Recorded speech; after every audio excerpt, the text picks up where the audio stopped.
If you think about all of the applications that you So with AI, that's kind of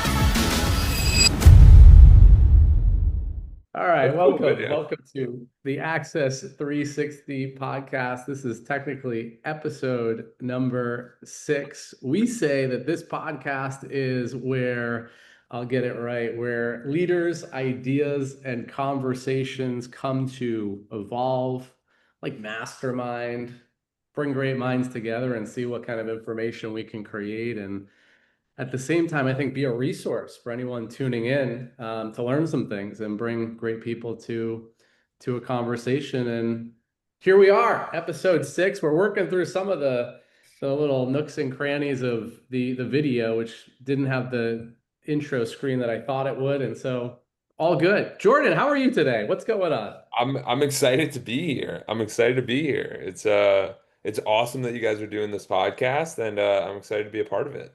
We're going to leverage some of Jordan's knowledge because he's certainly a sound business mind, but also he has expertise in podcasts and he's done a number of those. And Tony, how are you doing today? What's going on? Quick check-in. I'm doing great. Loving the weather out here. I'm in Uganda, Africa. So it's definitely a blessing, and it's been beautiful and having a little internet issues, but it seems like everything's going smooth. So excited to be here. How long are you Happy out to there have for? Jordan here. I'm excited about Jordan. Get some wisdom, get some gems. So what I like to do is pack my toolbox. I love That's that. it. What'd you say, How, Jordan? You asked him how long are you out there for? I've been here this time since February. So Really? my wife's from here, so we're waiting on immigration. So it took a little longer. I was out there and it started taking a little too long. And so I just came here and living here and I love it. It's amazing. I Oh can't my wait to get God, to the that's States. incredible. Back to the States, I should say. I was just in Europe for 7 weeks, and Oh, like cool. we were What working part? remote. Yeah. So you're 6 hours ahead right now. 7. 7. Okay. Yeah, Very cool. 7. Yeah. Very What part cool. of Europe were you? I did we flew into London and then we did Sweden, Finland, Croatia, Montenegro, Germany, and then we did like the Dolomites, Rome, Florence, Awesome. Brussels, and Amsterdam. That's a Yeah. quick All right, Brussels overview. is cool. I like Brussels. let me frame the conversation and then we can go wherever we want. We can go to the Dolomites, we can go to Uganda, we can go to Tanzania. Today's conversation is what we're calling chaos to clarity. And we're going to look at 3 topics in particular as we meander around. From overwhelm to alignment is the first one. Systems that create freedom is the second one. And the third one is mindset of a grounded leader. So thinking about this process, overwhelm to alignment, are there systems that support that? What's the mindset of a leader who's grounded and call it in control rather than in chaos? With that, Jordan, how was that trip? What's one thing that like you came back from that trip maybe and it was like, oh, I'm thinking about life a little bit differently? I mean, for me, so it's funny because 5 years ago I had this goal and it was to travel one new place every single month. And then I ended up dating and now married my wife Madison. And last year we did this trip and it completely blew my mind. Because we went for 7 weeks. And when we went during these 7 weeks, we actually worked. So we were making money while we're there. We're still moving the businesses forward. But sometimes we would take Fridays off or we would do some different activities. But each morning I had so much time to explore because you have the time changes. So that overwhelm idea to alignment, it was this idea of like, was I stressed out having to find different places to stay, to drive to getting into car accidents, to the washing machine not work? Yes, it's stressful. Yes, that's where overwhelm comes in. But you know you're in your purpose and your alignment when you find something that you truly lights you up every single day. So I would have an incredible morning. That was like my day. And then I'd work throughout the day. We'd maybe grab dinner. And then you're in a new place. So you're in a new discovery. And it was just an incredible, incredible experience. I think there's something to all of what you just said in the sense of like the alignment comes when you've got like it sounds like it was a very empowering structure, so to speak. It's like this was going on this time, this was going on this time. We still got to have fun and explore. And it was like I was talking about it this morning on the morning rush, like an optimal environment, whether it's the mindset, the way you're organizing your business, or where you actually are, but like what's the optimal performance place so that you don't feel like you're in chaos. You don't feel like you're all over the place. You're like, no, this is what I do right here and now. What do you think about all that?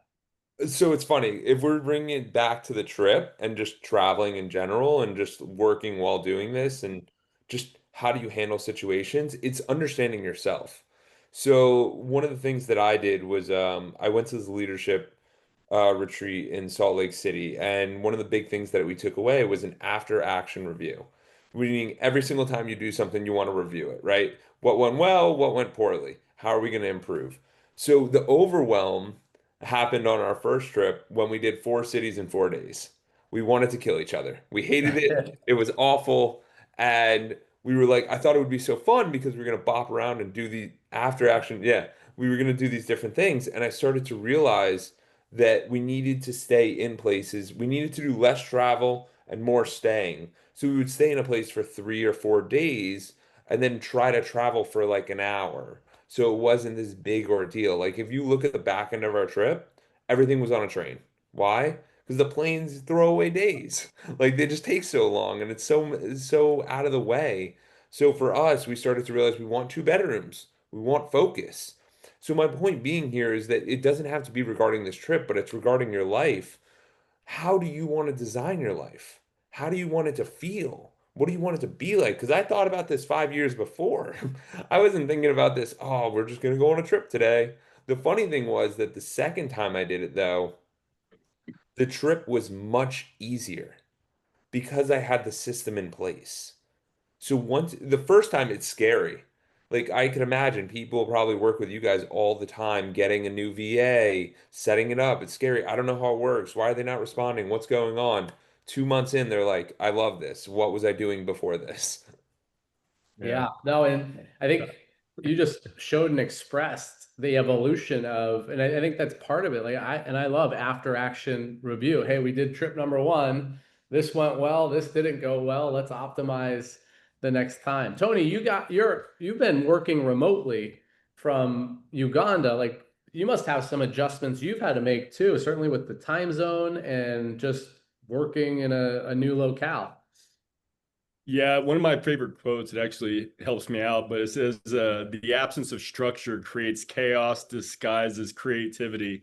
So even for myself, I have to be intentional about having a structure, what does work and what doesn't work. I believe it's like they say like 2.8% more likely, structured systems anyway, sustainable growth. So for me, I tried to look at something, I tried to see what worked, what's not working, and then just reinvent. But when he was talking, one of the things he reminded me of is like when you're pouring into people in business, life, or whatever that is, it's the old school way of saying, I do, you watch, and then they do, and then you're watching them, and then then multiplication starts happening, and they end up teaching somebody. So it's that person watches, and they're watching the person doing it, and then vice versa. But a lot of people leave out the other part, which is what Jordan just mentioned. It's usually I do, you watch, we talk about it, right? Or discuss it. And then you do, I watch, and then we talk about it and discuss it. And then multiplication starts happening. But through all those, you're always talking about the adjustments, what worked, what didn't. So that's what it reminded me of when Jordan was talking. Brilliant. Absolutely. And you just brought something up for me, like from this idea of overwhelm to alignment, it's knowing what is important to you. What are your goals? What's your focus? Because we only get Yeah. overwhelmed when we have 100 things going on and it's not for us. But we need to be in service of what works best for us and then find those people that are going to support that mission. Yeah, what you Yeah, just said so reminded me of Steve Jobs. He said innovation is saying no to 1,000 things. Alignment starts with focus. well, I think And that's so the true. challenge. I remember a Yeah. post from I think it was Elon or somebody said, why is Elon and a couple other leaders so good at what they do? Because each day they have like the three biggest things that they need to get done. And if they get those done, like they're going to move mountains kind of thing. And that's how they work and operate and focus, and they know the priorities and they drive for that. All the other stuff falls to the side. So Troy, let me Mr. ask you. Wonderful, he was talking about that. Yeah. When he was Yeah. speaking of Elon, yeah. The efficiency of what he does is a small window that nobody else does. And he has the highest percentage he says he's ever seen. Yeah. So, Joy, let me ask you some maybe more pointed questions to you. One, where do you we're talking about focus. Where do you focus a lot of your business effort these days? Like, what's the number one thing that's you're passionate about, fired up about, focusing on? So for me right now, one of the biggest things is getting on different stages and speaking with different people and sharing the message of you can create the life of your dreams. You can hit that version 2.0, that version 3.0. And that's where I do a lot of my coaching because I've been speaking with different insurance groups and I do presentations for them.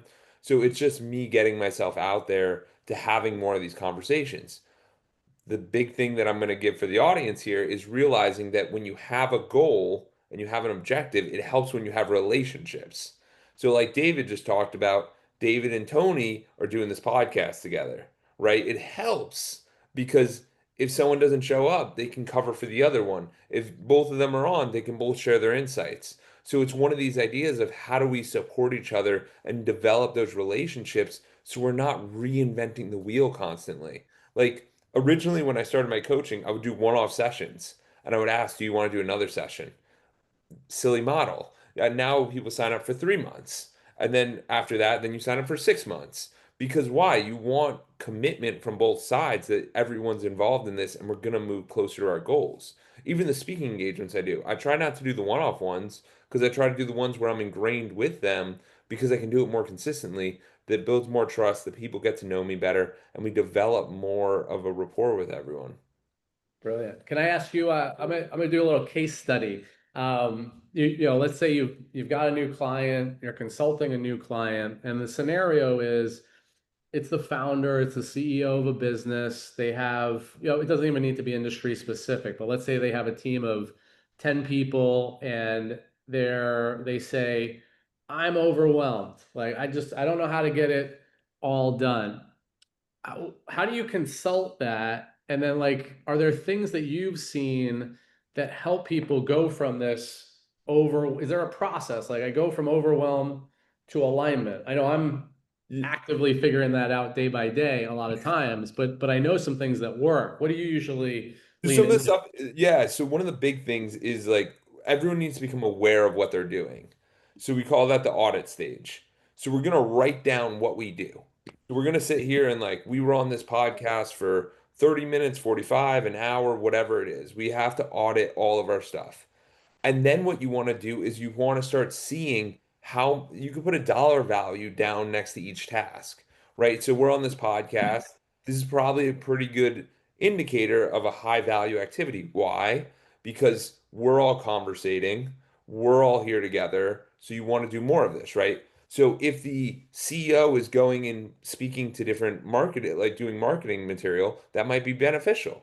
But it's just figuring out, or if he's doing a lot of the paperwork, doing the things that he's not needed for, that's a lower task activity that someone else can do.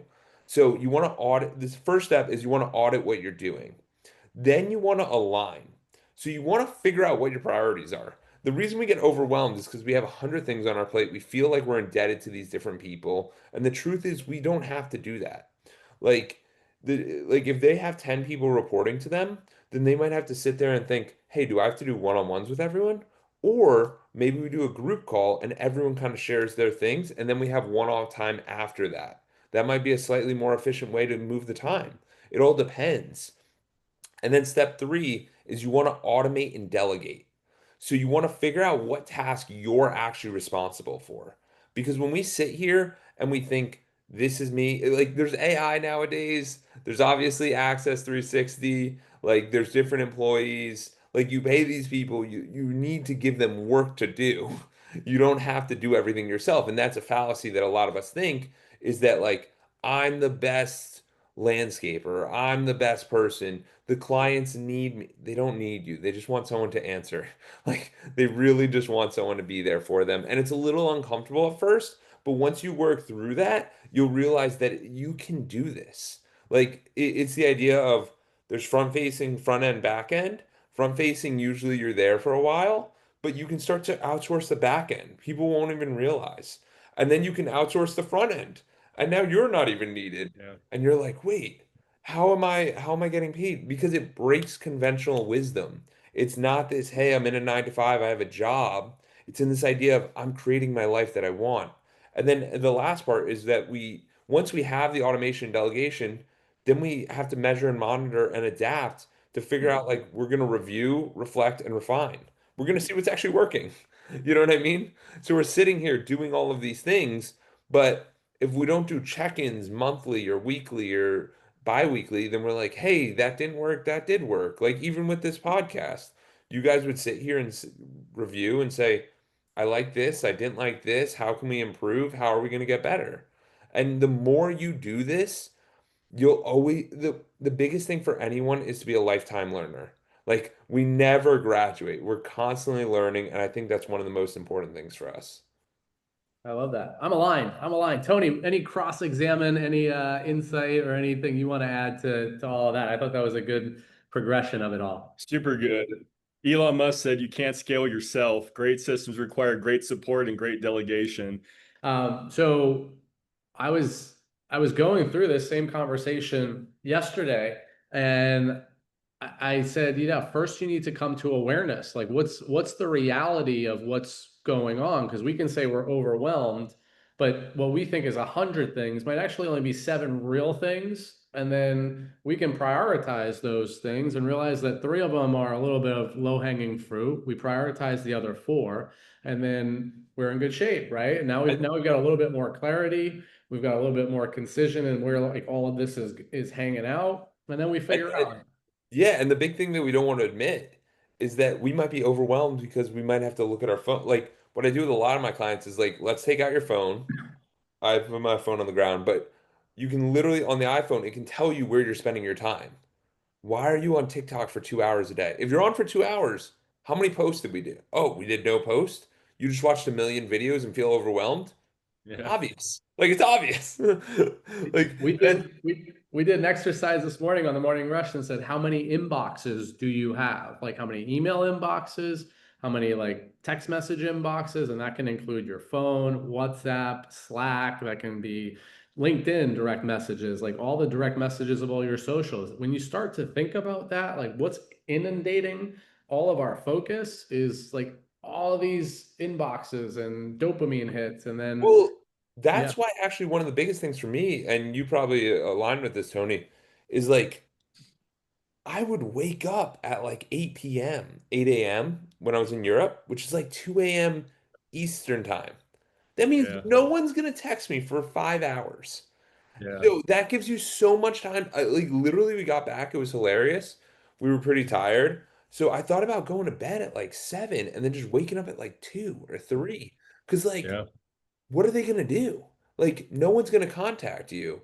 So it's this idea of just being ahead of the curve. And usually, one of the big things I tell for all people is that if you really want to get in shape and get your mind right, it's trading in the last 2 hours of the day for 2 hours in the morning. And they're like, what do you mean? I have to stay up to 11. From 9 to 11, what do you really do? You're sitting on the couch watching TV, maybe reading a book, like just get rid of that time. And even if you still want to watch TV, that's fine. But just go to bed at 9, wake up at 5, watch TV from 5 to 7. You probably won't watch TV, but you'll probably end up doing something productive. But that Right. was the biggest trade-off for me because you're not going to get in trouble. Like nothing bad will happen because you're home, you're in bed, you're doing your thing. That's it. Tony, are you Yeah. back? You got anything on that one? Yeah, no, I mean, you finish well. At the end of the day, you're always preparing for the next day, and that's one thing I've learned is I got to go to bed early when I can. It's hard because the shift that we Of work, course, yeah. but anytime I can try to get to bed as soon as possible, I'm always waking up better, feeling better, and getting more done for the day. Because then my mind feels better. It's just exactly what you're saying. And I love also earlier in your last little segment that you did about people can be their 2.0 versions, because I also believe in that. And, every time I've ever, taught public speaking or communication or even storytelling or all these things, they always say the same thing, or even sales. It's you're not born with it. People say, oh, you're born with it. You may have a gift of gab, you may talk a lot, be a super extrovert, but at the end of the day, these are all skills that can be learned. You learn it, you apply it, and you keep improving. Like you said, they always say the top like 10% is those that just never shut it down. They're the ones that continue to pour into themselves, to continue to equip themselves, and then eventually you equip others. So I think it goes hand in hand. The more you're equipping yourself, the more you're equipping others. And they always say when you're actually doing it practically, even pouring in, they say when you're teaching, two people are learning because you're relearning it and getting more engaged with it. And that's being a part of that 10,000 time. They say if you do it 10,000 times, you're mastering it. And so that equals up to both times as you're teaching it and learning it in both. So yeah, I loved how you hit on that. What was your 3 R's that you brought up? I always said rethink or reset, rethink, re-engage, but you had 3 R's that you had mentioned earlier. It was review, reflect, and refine. Review, reflect, and refine. Yeah, I like that. No, I I mean, used something similar when you had to make adjustments, which was the reset, you rethink, and then you re-engage. absolutely. So, I mean, it's really important for us. And then, like, when you're thinking about this as a leader, like, if you really want to be a grounded leader, like, one of the things you got to remember is that, like, and this is something that's really helped me a lot, is extreme ownership. Like, so Yeah. back in 2020, I was doing 75 hard. And 75 hard is like the two workouts, two drinking a gallon of water, eating clean, no alcohol, and it was me and my buddy Franz, and that's actually how I started the podcast. But my point being here is that with the 75 hard, I learned that everything's my fault. And in that book, Jocko talks about this idea of, yeah, and if I misconstrued it, let me know. But what ended up happening was he had a team. He was in the military, had a team under him. He sent his team out. He stayed back because he was just manning it from back there. And there was a friendly fire, and it was a bat, like it was not a good thing. And when Jocko's boss came in, like the person higher up than him in the military, he said to him, "Whose fault was it?" And he goes, "It's mine." And he's like, "No, no, no, Jocko, you weren't there. That's impossible for." He goes, "No, it's my team, my fault." And that resonated so much with me because as a grounded leader, you got to sit there and say someone messes up and they say the complete wrong thing to the client. That is your fault because you didn't set up the SOPs, you didn't set up the instructions, you did something wrong. Everybody I podcast with that has a really successful business is like, your employee never messed up. You messed up. Like you messed up giving the instructions, which I imagine you guys probably have that challenge with some of your clients when they're hiring people. They're like, why don't they do it perfectly?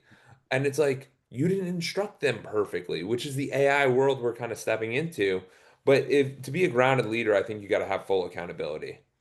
Yeah, Yeah, it's a and great story that Jocko actually spoke about. I love that story when he wrote it. And I remember in that context, he actually talked about discipline equals freedom. And that's one of the things that he believed about the accountability is he's like, I got to be disciplined at this because he started looking at the kind of the string that set everything else on fire. If I would have done this, then this wouldn't have happened and this didn't do this and this didn't. And he remember when he was speaking about that, he was actually thinking about just saying, hey, this is what actually happened. And then that's when he started thinking about like, wait a minute, then that would kind of put the blame on everything else. And yeah, that was great. It was a great talk for sure. Absolutely.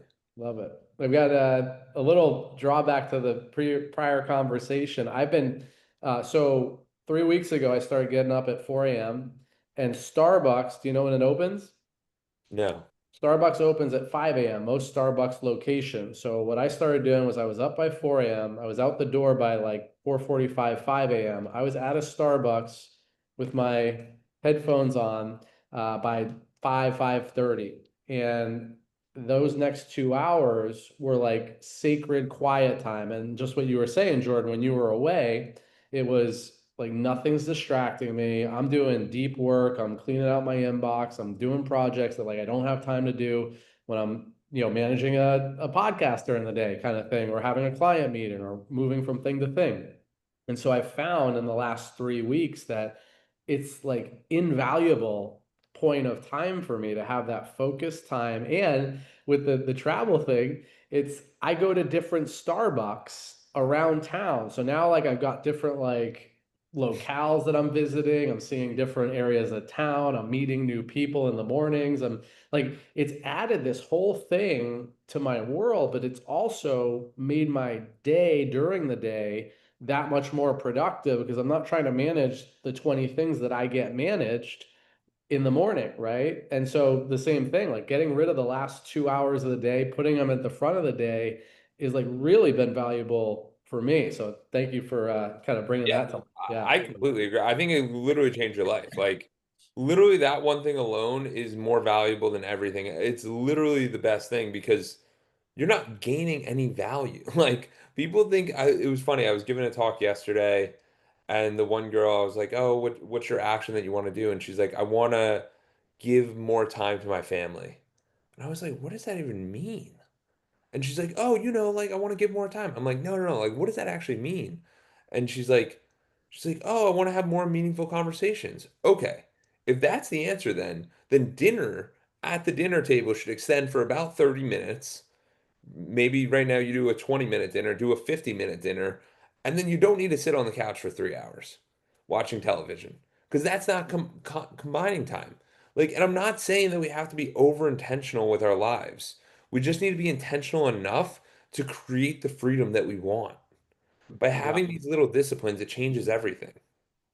And like a 5 minute actually present personal conversation can be 20 times more connected than sitting on the couch when both people are just scrolling on their phones or watching some mindless, Netflix show or something like that, Absolutely. And that's why I like that question and that idea of like, how do you create magic? How do you create something special? And if you keep asking yourself these better questions as a grounded leader, you're going to be able to get deeper results, right? So how do I make this a magical experience for the employee when they sign up? What do they have to do? How do I make this a magical experience for the guest? How do I make this a magical experience for my family? And you start to ask better questions, you're going to show up better, but you have to get result. You have to get feedback from the people you're with. Hey, what'd you think? How can we improve? What was good? Did you like it? Like, it's these little things, and people aren't always open to that. Sometimes Yeah. they just want to be like, I'm a know-it-all. And that's one thing that Tony, I've experienced with Phil. Phil's the founder of our business, and he's always saying like, let's try this thing out, and I'm willing to be like wrong, but like let's be willing to be wrong, but we got to try some stuff. We got to figure some stuff out, and then reflect and say, all right, that didn't work, but at least we know that didn't work. So what's the next thing? What's the next thing? And like that's what I often see with some people or leaders is like a reluctance to mess up. But when we go out and we mess up, we usually learn, and then we're better the next time, and then we know not to go down that road and go down this road, and that makes all the difference. But you got to keep going. It's these yeah, so I gave a presentation to the other insurance group that I coach last week, and it was about unlearning. Because the problem is that in our conventional framework, we sit here and we think to ourselves, I got an F in school, I'm a loser. And that's pretty funny because in society, in the real world, it's like fail as much as you can. Do as many Yeah. bad things as you can because the more failures you get, the more you'll learn what it actually works. But The in more school, we success. were penalized so much that if like Tony or David, if you guys got an F, like you would literally look at your parents and be like, that was me.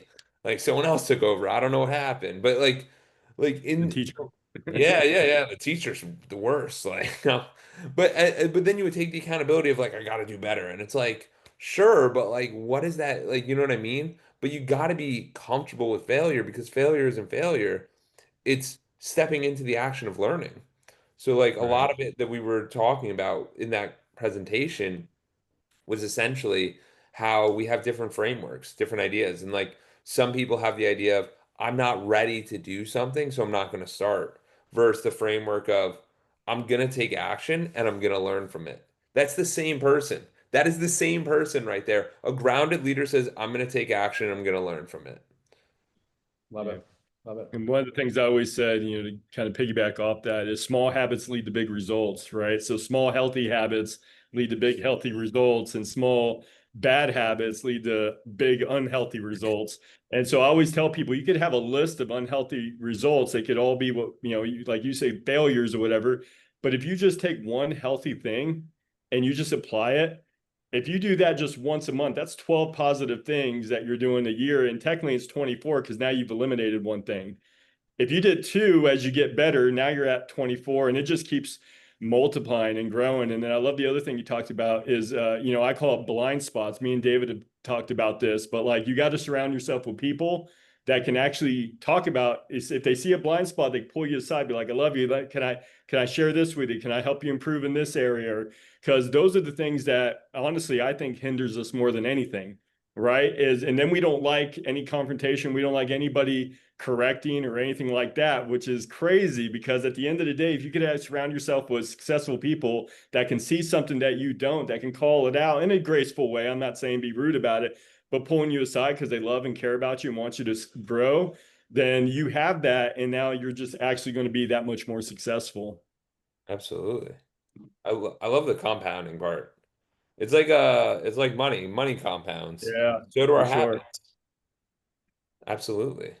Yeah. Well, let's for the last few minutes here, as we're starting to wind down, let's get to the last 2 points, which were the systems and the mindset. Like, what's one system, and maybe we'll all just go around on these. What's one system in your life or your business that has made a difference for creating more freedom for you? And then we'll say, well, how do we get that mindset, the grounded mindset of a leader? So like a simple example for me of a system is a weekly review. Every Friday or Saturday, I set aside time and I go through the past week and I get ready for the week coming up. But what that does is it kind of like puts an exclamation point on the prior week, and then it has me get prepared for the coming week, and then it leaves the weekend a lot more free. So I'm not worried about all these things. I know exactly what's coming on Monday. I know how I'm going to approach it, and I'm ready for it. But that's a system for me. It's like a non-negotiable.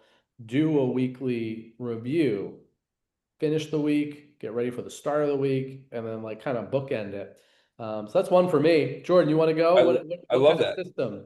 I love that. Yeah, a system for me that's helped me a lot was, I mean, there's two of them that I'm thinking of. One of them is a little bit more physical health, and then one of them is in regard to my podcast.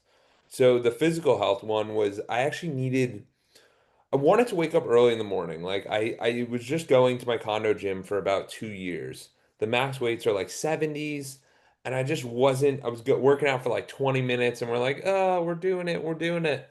Then what we ended up doing was I committed to going to this gym to do Muay Thai. They have 6 a.m. classes.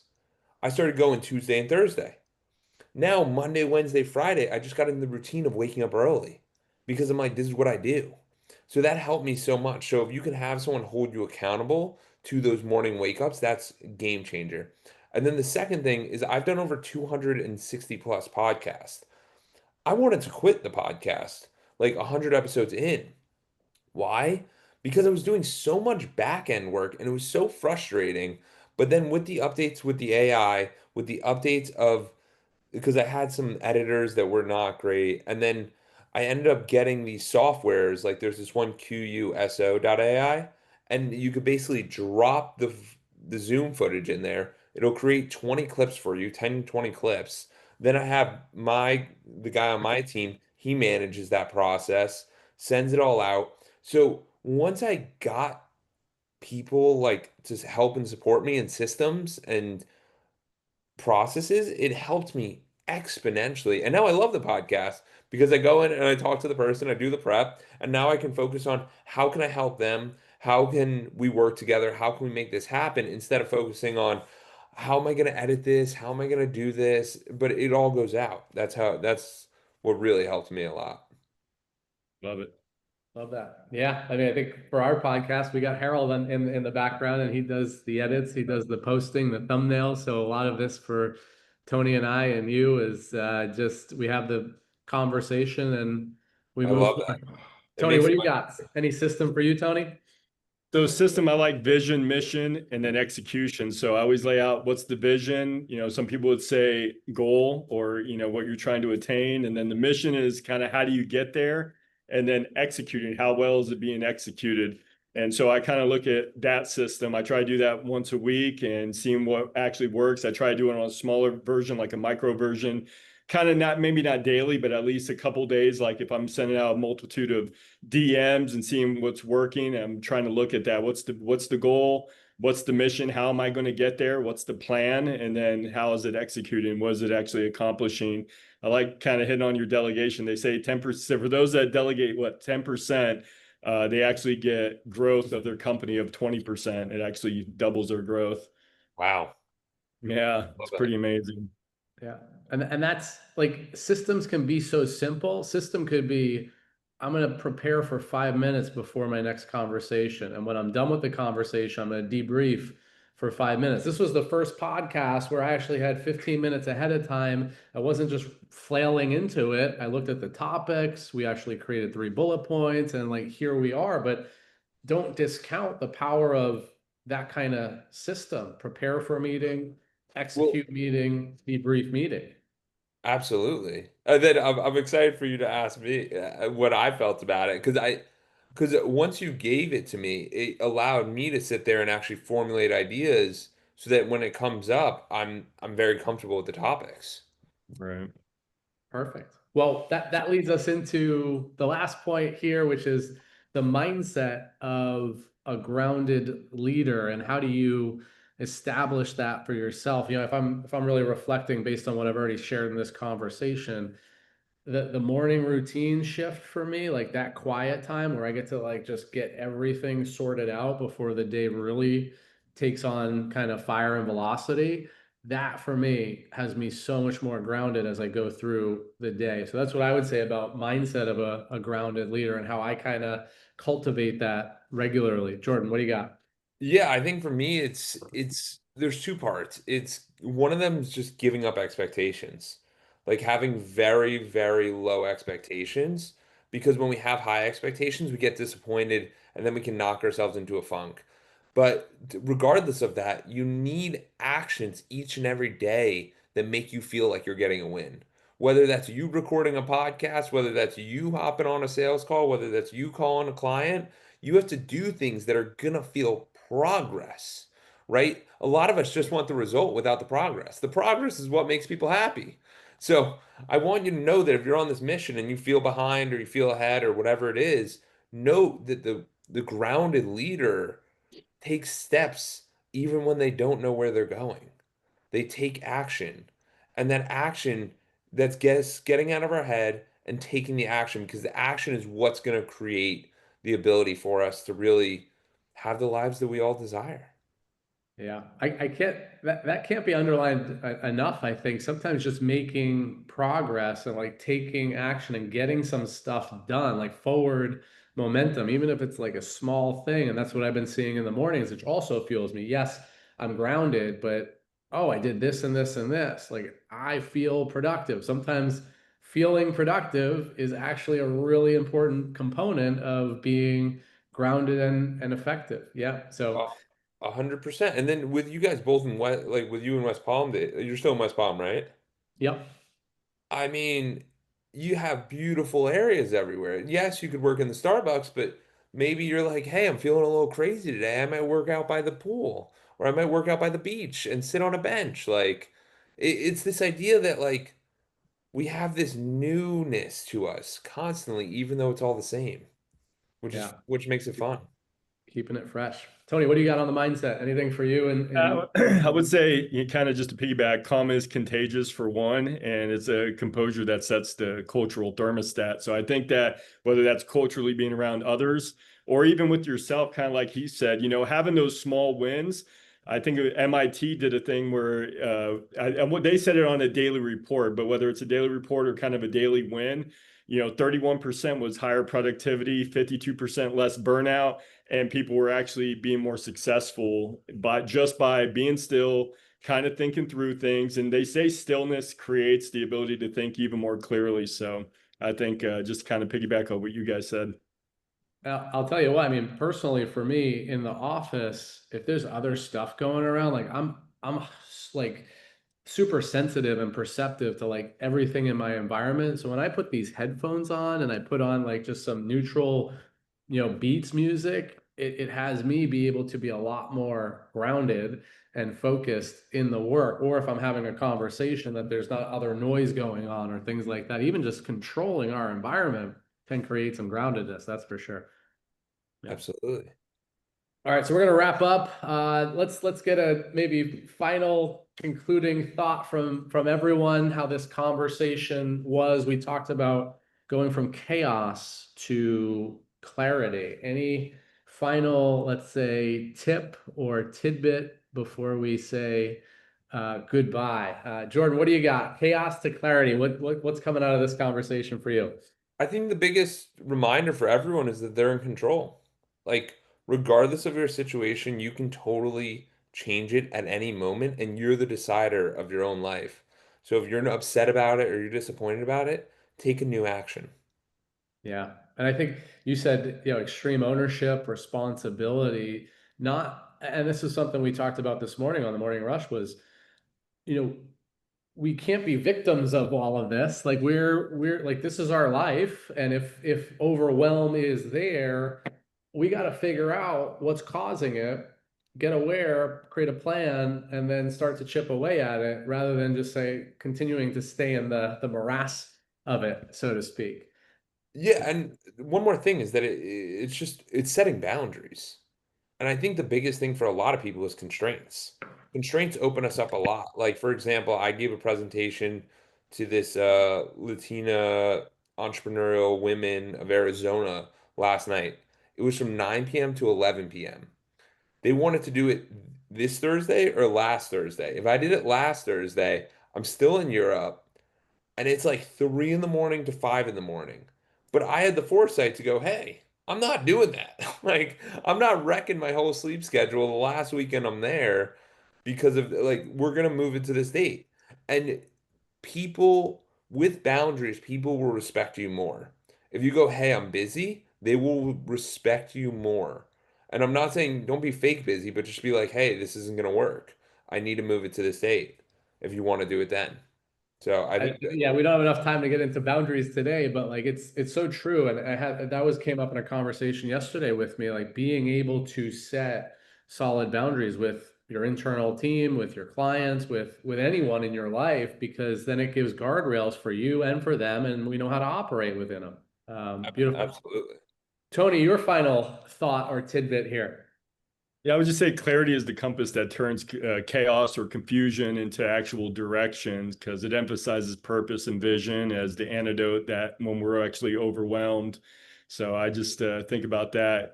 Clarity can, and we got to just be still, be thinking about, like you guys had mentioned, be still, think about your thoughts, kind of do a review. He had mentioned have those little wins that you celebrate. You don't have to look for what's coming. All those things are going to come into place, but you got to stick with just those small little habits that help you out. And I did just want to also get Jordan's website or where somebody could reach him, or anybody that's watching this can get connected with him. Great Yeah, point. Yeah. yeah, absolutely. It's Edwards, EDWARDS dot consulting. That's it. Just Edwards dot consulting. On there, there's links where you can book a call with me and we can dive a little bit deeper on some of these subjects. And I really look forward to speaking with you. Yeah, Awesome. Jordan is a good friend and long time, I guess, yeah, friend, colleague, just Yeah, business absolutely. associate, so to speak. And we've shared many moments and wisdom with one another. And I highly recommend if you did tune into this and got something from it, reach out to him. He's worth a conversation, if not more. Jordan, how was your first? This is the first time on the Access 360 podcast. How was it for you? I thought it was fun. I thought it was different. I thought it was unique. I like the two people angles. I think there's a lot of things like it's just a good bounce. Like, you know what I mean? Like you're bouncing from topic to topic. We have the framework, but we're moving through things, and it's trying to be really productive for everyone. So I appreciate that. Yeah, and I've been watching the PBD podcast, Patrick Bet David podcast, and he Yeah, has yeah. it's him, it's Tom Ellsworth, who's his CFO. I think it's Vinny, who's a comedian, but he's part of the team. And then they usually have a guest or somebody else on there.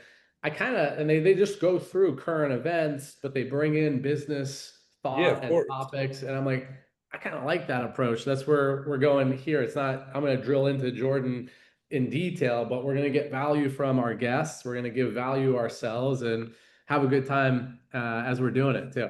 Yeah, I mean, I don't know. Tony, I've seen I think you got to be called the stat man. Like Yeah. like The you what just man? the stat man, like STAT. Just Like that, yeah. Quotes. I mean, I would call you stat man. Like I sat there and he kept dropping numbers. I'm like, where are these numbers coming? How does he know all these things? And then Yeah. You know what's crazy is I have a very good memory and probably one of the worst memories I've ever seen too. Like, I grew up in Vegas and unfortunately partied like way too much before I ended up settling down. So in some ways it affected that. So I got to be very intentional about memorization and other things in life. But when it comes to like things I've read or things I've accomplished or things I've learned, whatever that is, it sticks there because I overtrained. I always did, even like in my early days of just early success, whether that was sales, whether communication, I just kept feeding myself and feeding myself. And so a lot of the things kind of, like you said, compounded. yeah. And now it's like I can kind of pull up a lot of things. Sometimes I'll paraphrase it, or if I can't pull the direct, but some of the stats still stay in there because, when and it's like if somebody asked me to do it, I couldn't do it. But when somebody brings like up a topic, it actually hits like part of my brain and it's like, oh, I remember that stat or I remember No, that you quote you or literally whatever. you did Yeah. it like three times in a row where David talked, then he asked me for something, and then you hit us with a stat. So it's Tony Yeah. Stat Man. I love it. I I like think, it. yeah, well, I don't, well, it's up to Tony. If you want to be If he coined, likes it, if he likes it, you may it's have just to an do it. idea. Yeah, yeah. Oh, Statman is okay. It's all Yeah. good for Stat sure. man. We're going to the stat man. Yeah. Jordan, yeah, we're kind of at the tail end. We're wrapped up, but what's something, you've done how many? 260? How many podcasts? Yeah, yeah. And what's like the biggest takeaway for you from doing it? Like what's the lesson and what's It's the the value? people. Yeah, for me it's the people. So when I started it, it was 2020. I had a network, but not really. And it was my way to connect with people. It was my way to dive deeper with people. It was my way to get connected with them. And now at this point, there's like 15 people a week hitting me up on email to come on the podcast. And you would be shocked. These people, like you start to read them and you're like, I can't even talk to all of these people. I don't even know who all these people are. But it's just been such a fun experience for me to consistently learn. And I'm starting to see the compounding effects of it now, where people will ask me about stuff, even my parents or my brother or my friends, and they're like, "How do you know so much about so much?" I'm like, "Dude, I literally have a master class once a week with these random people, and these random people might be the founder of Reebok or billionaire Jeff Hoffman or like anybody, and it's just you're just get if you're gonna talk to people and ask dumb questions, it's the one place you can go, dude, what does that mean? I had a crypto guy who runs a crypto like hedge fund on my podcast earlier this week. Dude, I'm asking him the silliest questions. And if it was like his employee, he'd be like, dude, fire this guy. But since it was a podcast, I'm like, dude, we got to dumb it down for the audience. Like, we got to keep it simple. Not dumb it down, but you want to make it like Yeah. very digestible, Relatable. especially Yeah. because people are doing Yeah, like a for bunch of sure. stuff. So he was explaining stuff to me, and I was like, oh, I had no idea. I was like, I didn't know what a DeFi protocol was. And I'm like in crypto a little bit, but I was like, it was so interesting. But you And get a, yeah, I think you add value, they add value, like it's valuable for the person. And even just being able to have some of these conversations that are a little bit lighter, it sparks ideas, it deepens relationships. It's such an easy thing too. Like you and I, connect every now and then, but like this was like so great because you, me, and Tony, you got to meet Tony. Like it's just there's a lot of cool stuff that happens. And I'm guessing, obviously with 260 plus episodes, it's like, as you said, the intangibles, the compound well, effect of then you doing a get the thing. then you get the follow-ups. It's the way you meet clients. It's the way you grow businesses. It's everything. Because Yeah. here's the thing, you're gonna do sales calls regardless. you might as well have the person on the podcast have your rapport grow exponential with them. Like you're probably at like an 8 or a 9. There's really, and I can connect with those people, but you have a pretty high rapport when you're focusing on the other individual. So at that point, they're like, "Yeah, David, what can I do for you?" Like, Yeah, I love it. All right, I'm gonna hit, I'll stop the recording and we'll call it a wrap.